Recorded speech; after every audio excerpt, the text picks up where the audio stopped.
안녕하십니까. 예, 저는 권영관이라고 하고요. 기초과학연구원에서 왔습니다. 네, 오늘 제가 발표드릴 내용의 주제는 여기 쓰여 있듯이 Where do we come from입니다. 우리는 어디에서 왔는가.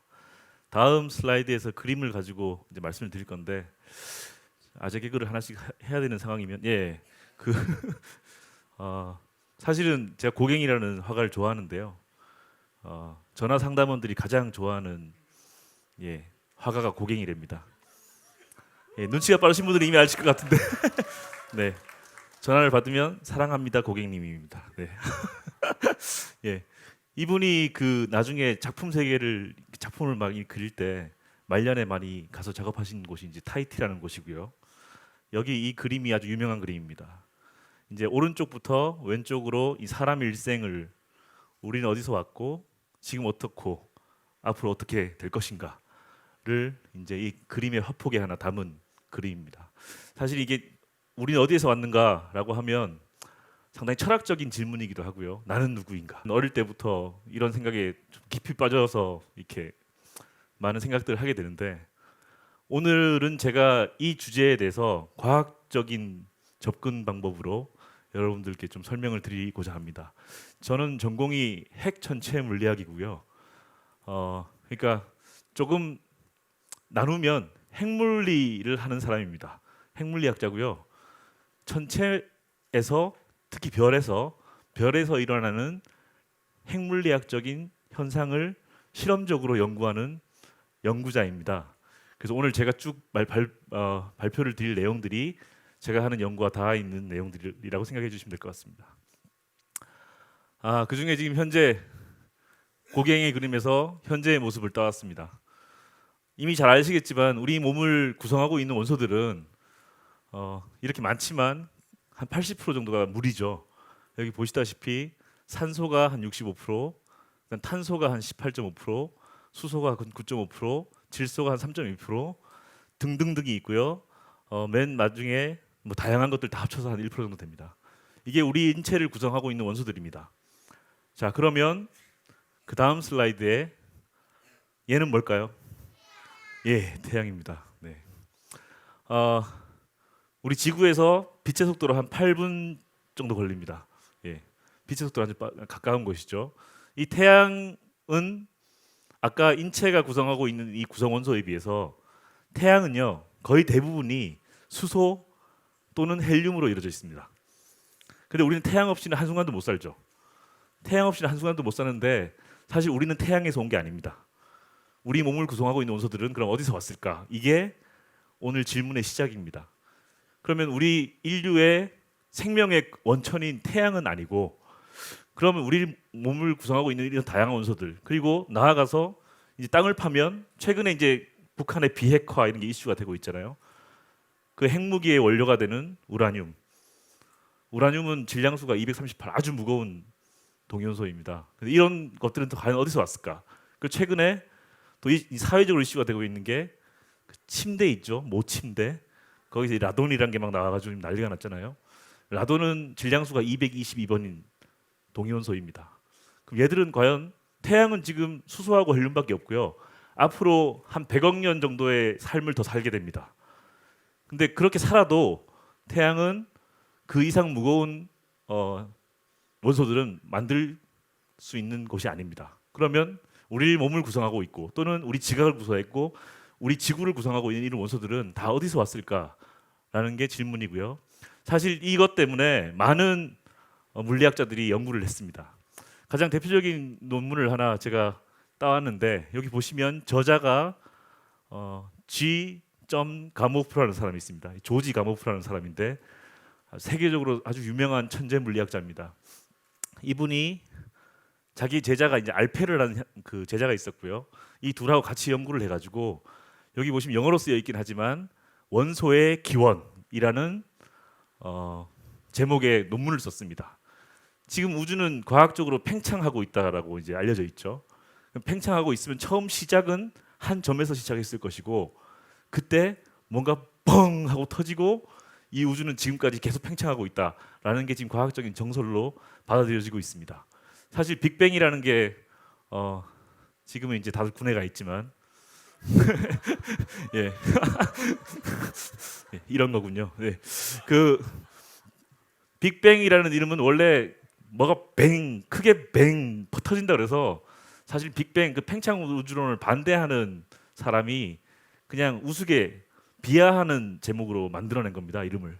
근데 지금은 이제 빅뱅이라는 이름으로 다 받아들여지고 있고요. 이 조지 강호프라는 사람이 그 팽창 우주론을 뒷받침하면서 우리 몸을 구성하고 또 우리 지각을 구성하고 있는 많은 원소들이 어디서 왔는지를 이론적으로 연구를 해본 겁니다. 그래서 그 논문의 자세한 내용은 설명 안 드리겠지만 한 가지 비화가 이 사람이 좀 뭔가를 그 말장난을 해가지고 이 논문에 뭔가 의미를 부여하고 싶은 거예요. 그래서 여기 보시면 A고 그다음 본인이 G고요. 중간에 B 한스 베데라는 사람이 들어가 있죠. 이 사람은 이 논문에 기여한 바가 전혀 없습니다. 일부러 끼워놨어요. 두 번째로. 그래가지고 이름을 지었습니다. 알파, 베타, 감마 이론이다. 예, 예, 그런 비화가 있습니다. 자, 그리고 시간이 좀 흘러서 80년, 50년대 중반에 자 이제 그러면 실제로 접근하게 된 겁니다. 원소를 합성입니다. 가벼운 것부터 무거운 것까지 만드는 겁니다. 만드는데 그럼 이걸 만들어내는 공장이 어디냐? 그 공장이 별이다. 라는 그 이론을 만들어냈고요. 이분들이 그래서 아주 유명합니다. 버비지, 파울로 호일이라는 이 네 분이 같이 공동으로 논문을 썼습니다. 그래서 천체 물리학에서는 이게 B2FH라는 아주 유명한 논문입니다.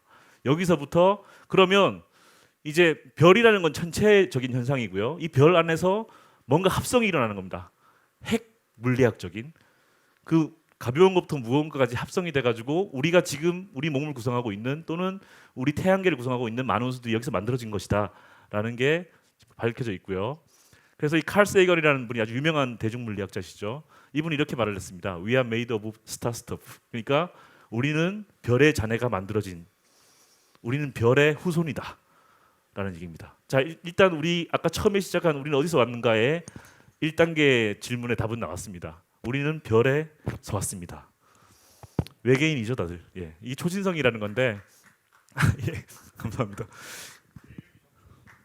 예, 예, 영광입니다. 예, 이게 슈퍼노바라는 겁니다. 사실은 별에 하늘에 없던 별이 생긴 거예요.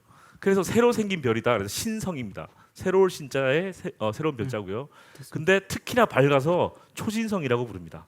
이 초신성이 순간적으로 폭발을 하는데 그 폭발이 한 수주에서 한 달 정도 이어지고요. 그 사이에 하나의 은하가 전체가 내는 빛만큼의 2분 빛을 남았습니다. 냅니다. 네. 자, 우리나라에서도 이게 조선왕조실록 천조 37년 1604년에 초신성 기록이 있습니다. 왼쪽에 보시면 객성이라고 있죠. 우리나라 사람들이 훨씬 더 낭만적입니다. 외국에서는 새로운 별이 나타났다 이랬는데 이제 이분들은 이게 나타나다가 몇 달 한 달 정도 있다가 없어졌거든요. 그래서 왔다 간 손님별이다라고 해서 객성이라고 지었습니다. 사실 지금은 케플러 초신성이라고 하는 아주 유명한 초신성입니다. 예, 1604년에 제가 관측한 거고요. 그럼 이 초신성에서 어떤 반응이 어떤 일이 일어나길래 그럼 우리 지금 몸을 구성하고 있는 원소들이 만들어졌을까를 보겠습니다. 이게 헥토표라는 겁니다. 위쪽이 이 수직축이 중성자의 개수고요. 양성자의 개수고요. 수평축이 중성자의 개수인데 여기 보시다시피 시간을 보십시오. 이제 뻥 터지는 순간부터 그 안에서 일어나는 일입니다. 계속 이쪽으로 뭔가 막 만들어지고 있죠. 모르긴 몰라도 뭔가 계속 잡아먹으면서 위로 막 올라가다가 갑자기 싹 이쪽으로 다 갑니다. 물이 높은 곳에서 낮은 곳으로 흐르듯이 여기서도 이쪽은 안정된 원소들입니다. 한번 생기면 계속 그 상태를 유지하는 것들이고요. 가운데 있는 것들 말고 오른쪽 또는 위쪽에 있는 것은 불안정합니다. 그래서 안정한 곳으로 가려는 성질이 있습니다. 그래서 저희는 그걸 붕괴라고 부르고요. 그 연속적인 붕괴를 통해서 안정된 곳으로 가는데 이 초신성은 엄청나게 뜨겁고 엄청나게 밀도가 높은 상태라서 지구에서는 만들어지지 않은 이런 원소들이 순간적으로 많이 만들어집니다. 그 만들어진 것들이 우주 공간에 퍼지고 걔들이 모여서 별이 되고 그 별로부터 생명체가 만들어지고 인간에 이르는 이러한 단계를 거치게 됩니다.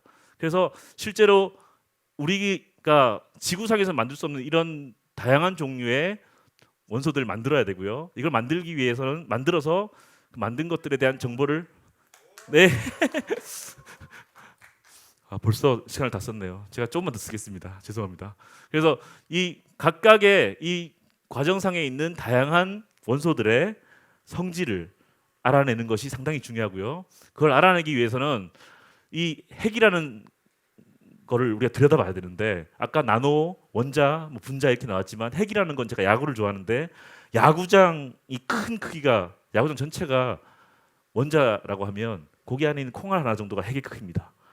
그런데 엄청나게 작은 단위죠. 심한 15승미터, 펜토미터 정도 되는 단위인데, 그 단위가 되는 걸 보려면 역설적으로 앞쪽에서 원자나 분자 이런 레벨에서는 제가 현미경으로 볼 수 있는데요.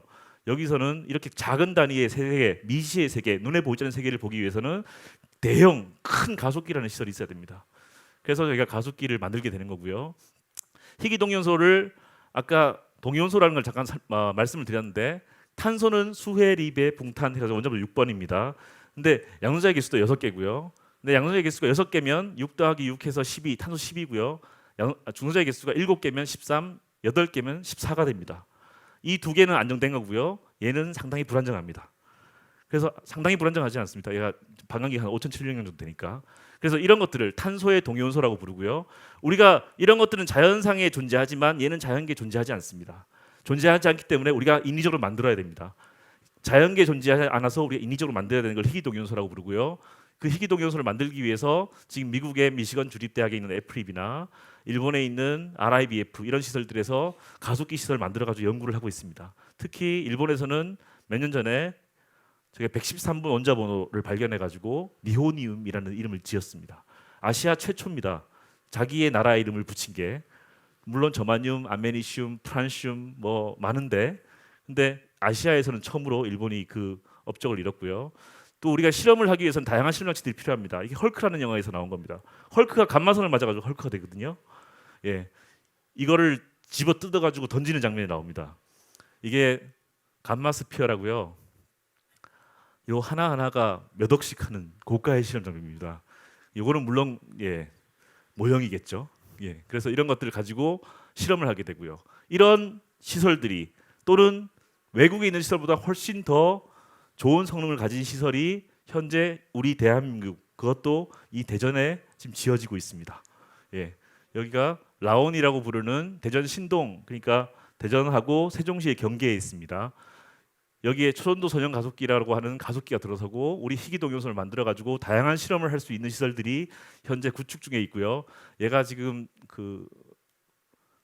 현재 건설 상황입니다. 지난달에 찍은 거고요. 이제 여기서 대전시에서 세종시로 넘어가는 길이고, 여기가 총 면적이 100만 제곱미터 정도 됩니다. 그리고 여기가 건물이 들어서는 곳이 한 13만 제곱미터 정도 됩니다. 실제 가서 보시면, 나중에 기회가 되시면 가서 보실 수 있는 기회가 있을 텐데, 실제 가서 보시면 여기 사람이 조그맣게 서가지고 여기 한쪽 끝에 저쪽 끝까지 다 안 보일 정도로 어마어마하게 큰 규모입니다. 나중에 여기 계신 분들도 다들 와서 한번 보실 수 있는 기회가 되면 좋을 것 같고요. 여기서는 우리가 아까 말씀드린 제가 하고 있는 핵문 분야뿐만 아니고 다양한 분야의 핵물리와 관련된 연구들을 할 수가 있습니다. 특히 이 이름을 제가 지었습니다. 코브라라고. 처음에는 뱀 모양처럼 생겼다고 해서 제가 코브라라고 일부러 막 짜맞추기 위해서 이름을 만들었는데, 지금은 그럴듯하게 이제 그림이 나왔고 현재 만들고 있습니다. 그래서 이런 코브라 같은, 아까 헐크가 집어 뜯어가지고 던진 것들이 이제 이런 데 들어가고요. 여기서 희귀동위원소를 만들어가지고 저희가 다양한 실험들을 할 수가 있습니다. 여기서 할 수 있는 연구는 아까 말씀드린 대로 초신성 폭발에서 일어나는 원소 생성 과정뿐만 아니고 다양한 연구 주제들을 저희가 연구를 할 수가 있고, 지금 2021년까지 이 시설을 다 구축해가지고 그 다음부터 본격적으로 실험을 하는 단계에 있습니다. 여기 어린 친구들이 많으신데, 실제로 이 가속기가 지어지면 그 가속기를 이용해서 세계적인 연구를 하실 분들은 여러분들입니다. 이 여러분들의 과학의 미래, 우리나라의 과학의 미래가 함께 공존하는 곳이라고 생각해 주시고, 나중에 크셔가지고 물리학을 연구하는 이제 학자들이 되시면 저하고 나중에 이곳에서 만나서 열심히 연구를 할 수 있으면 좋을 것 같습니다. 경청해 주셔서 감사합니다.